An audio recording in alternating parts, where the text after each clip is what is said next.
Points ఉన్నాయి, అమృత బిందువులు ఉన్నాయి. నాకు తెలిసి తెలియకుండా ఉన్నాయి, ఇంకా ఉండవచ్చు.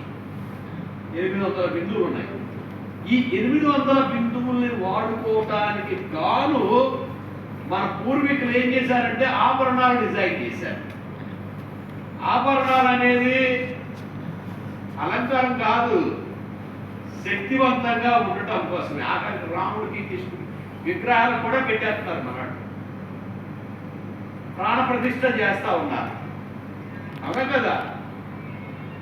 అంటే మనం వేసుకునే ఆభరణాల వెనకాల కూడా ఈ ప్రాణశక్తి దాగుంది.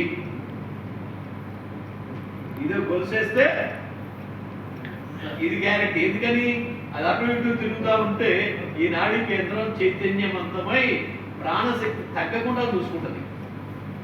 తర్వాత అక్కడి నుంచి ఓ పెత్తుడి కింద ఇక్కడ స్టెర్నమ్ బోని కాడి నుంచి అయితే వేలు ముద్ర కిందకి రెన్ 14 అనే నాడీ కేంద్రం ఉంది. రెన్ 14 ఇది హార్ట్ యొక్క అలారం పాయింట్. హార్ట్ అటాక్ రాబోయే ముందు ఇక్కడ మనకు తెలిసిపోతుంది. ఇక్కడ వస్తుంది అంటే పోయే కాలం దగ్గరుంది అని. దీన్ని అక్కడే నొక్కొచ్చు, ఇక్కడ అక్కడే నొక్కొచ్చు.